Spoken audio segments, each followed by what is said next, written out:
videjko mi prerušil Starkého hovor, takže pokračujem.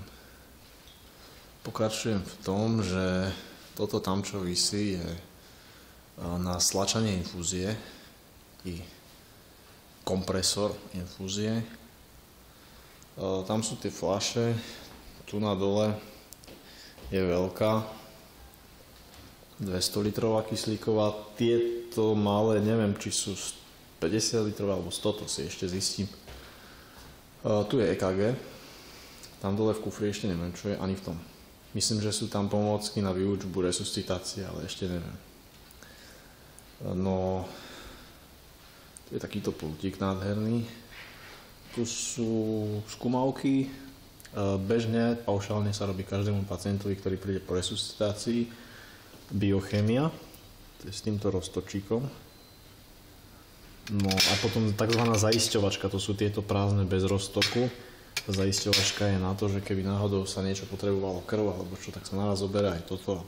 Keby netrebalo, tak sa to potom vyhodí. Tu sú hemokoagulačky a to je krvný obraz fialový. Klobúčiky, nejaký fizáčik, esmarchy, dezinfekcia, lepenia, rukavice. O materiál tu nie je núdza, fakt je tu všetko. Chladnička, prázdna, ale tu je trakrium. Tu je mezokain a tu je inzuman. Inzuman rapid. To je krátkodobo pôsobiaci inzulín. Keď sa budem chcieť zabiť, tak si ten zoberiem. Tu je balíček takzvaný na zaistenie dýchacích ciest. Sú tam kanily, je tu zavádzač, vodič, airway, striekačka na nafúknutie balónika z kanily. A endotracheálne ručky tam boli nejaké. Tu je ďalšie ampulárium. Taký základ, oxantyl, mezokain, MGSO4, furosemid, forte, syntostigmin, 20-kový furosemid, syntofilin, pambadicinon, kanavit, dole sukcín 250, tiopental, gramový aj polgramový, propofol, tramal, efedrín, ebrantyl, noradrenalin, adrenalin, atropín, midazolam, aj degan dokonca.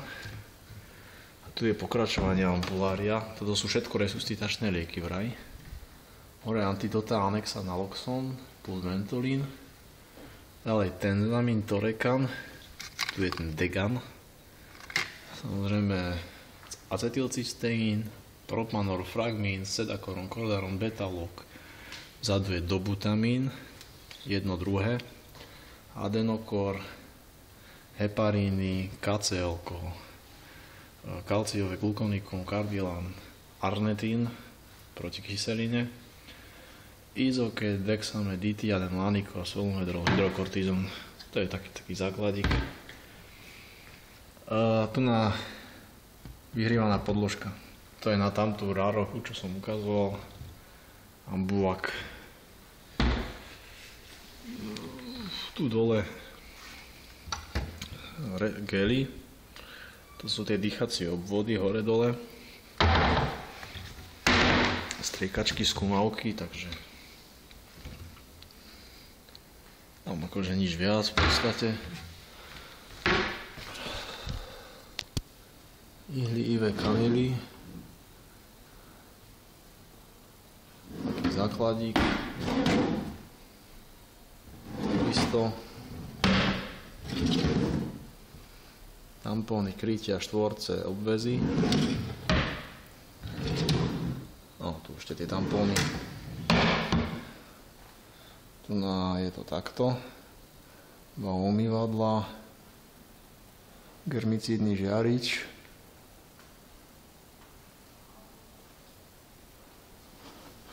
Ešte tu je jedna výlevka. No dobre. Dá sa potom ďalej roztoky. Glukóza 10, 5. 5. Toto je, myslím si, 2,5% glukóza. Sú nejaké žanetky, chirurgické plášte jednorázové. Toto je takisto chirurgický plášť. Toto sú malé fizáčiky, 100, 250, plachta, transportná plachta. Toto sú popruhy plus uteráčik. No je gelofusín, to je jeden z dvoch koloidov, čo tu máme. Druhým je plazmalite. Ale plazmalite je taký polokoloid, polokryštaloid. Takže gelofusín je vlastne jediný. Bikarbonát sodný, 10%, 20% manitol, perlánky, plienky samozrejme, prepojovacie hadičky aj dlhé do injektomatov, krátke, tam vzadu sú na transfúziu sety aj na krvné doštičky. Toto sú len na obyčajné infúzie. Tu je 1000-kový fizáčik. Ringer laktát samozrejme je tu na aj Hartmannov rostok máme dokonca. Taký vybavený. Tu nás sú potom ďalšie pomôcky po ruke. Tak hore je ambuvačik aj s maskami, aby sa nepovedalo, že nič. Tu je kyslík, zvlhčovač na kyslík. K nemu do obvodu sa dá inak pridať taký ohrievač, čo som v živote nikdy nevidel. V ďalšej miestnosti je výmené vrecka do odsávačky. Všetko sterilné. Toto je buničitá vata. Tu je spojka na hadičky z dýchacieho obvodu. Urine bag je jasný na cievkovanie, žalúdočné sondy, kanily, u nás sú okuliare aj masky, vzadu sú tie hadičky na to, do kyslíku, ty kanily, RVE a zabezpečenie dýchacích ciest pomôcky. Presúvam sa do operačnej sály, ktoré medzi sebou takto komunikujú. Operačná sála je dosť veľká. Vyzerá takto. Robia sa tu aj normálne v prípade, že pacient príde v ťažkom stave, tak tu nás sa operuje. Tu sú oblečenia pre doktorov. To sú normálne nejaké zložené plášte. Toto sú transportné plachty. Rukavice, všetky typy, rúšky,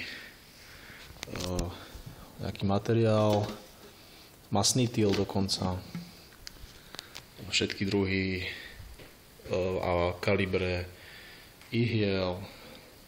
Chirurgické nástroje sú tu na našitie pripravené, na sutúry, rôzne druhy dezinfekčných, ale je tu fakt veľa dezinfekčných. Ešte aj také, čo som v živote nevidel, skutočne. Tanín ALR, Rivanol, Skincept a podobne. Tu nás sú rolky a kadečo. Fakt akože veľmi veľa. Tu je ako sa volá, sterilizátor. Tento už je viacej vybavený, sú tu nachladené roztoky, dole kríženie krvi, opäť Trakrium, Arduan takisto, Mezokain, dole nejaká Mazda, Ophthalmoseptonex, jednoducho je to vybavené na operáciu, okuliare.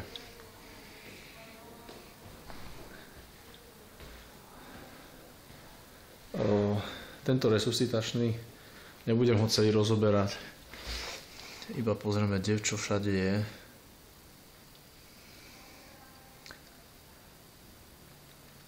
Ale tento sál je pripravený už aj na dieťa.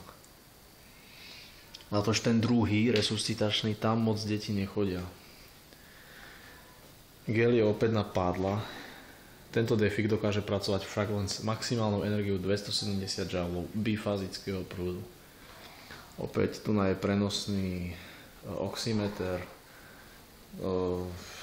plne automatizovaný stroj na meranie všetkých vitálnych funkcií, hore svetla bodové, vzadu spineboard, máme tu aj dokonca, tam vyčnieva tento drobček, to je šancov golier, pumpy, táto rampa je tak dosť vybavená, opäť infúzne roztoky, kanily, no všetko proste. Toto je taká na rýchlovku pre sestru, dospelý dieťa. Všetky najpoužívanejšie veľkosti, výcud z tohto, čo je vedľa, toho najpoužívanejšieho. Je tu aj set na hrudnú drenážu dospelých, ten je tu, nejdem ho vyberať, tam je. A tu je pre dieťa. Tu je pre dieťa, tu je pre dospelých. Samozrejme lyžice od laryngoskopu, nabíjajú sa, sú stále ready. Nemôže sa stať, že by náhodou nesvietila. Inak je tu ešte aj dole v skrini všetky lyžice, toto sú len najpoužívanejšie. Resuscitačný košík na CT. Obsahuje fakt aj tie najdôležitejšie lieky život zachraňujúce. Lyžice sú tam.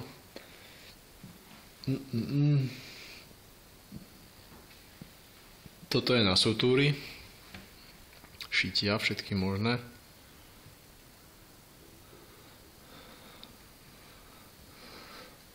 Všetky lieky, absolútne všetky, čo boli vedľa, sú aj tu na. Úplne všetky. Nič menej, nič viacej. Hrudné odsávanie. Hrudná drenáž. Operačné plášte. No, všetko tu je. Jednoducho, operácia sa tu kľudne môže prevádzať bez problémov. Speedbloky k tomuto. Toto je odsávačka v strede. Sú tie šancáky. Fľaša kyslíková. Tu je ešte aj odsávačka toto. Taká prenosná ručná. No a toto spomínaný je ten ohrievač. Ohrievač infúzií. Toto sa normálne napojí na infúziu a toto sa tam vloží. Toto bude nejako ohrievať tú tekučinu. Tu nás sa dá jedna časť infúzie nalepí a tu na ďalšia prepojovačka, čo povie ku pacientovi. Toto bude ohrievať v tomto zariadení tú infúziu tak, že ona bude teplúčka. Samozrejme, že sa to využíva najmä večer, ale už aj teraz sa dá zamrznúť, lebo v noci sú dobré teploty. Takže toto je operačná sála. Veľmi pekná. Fakt pekná.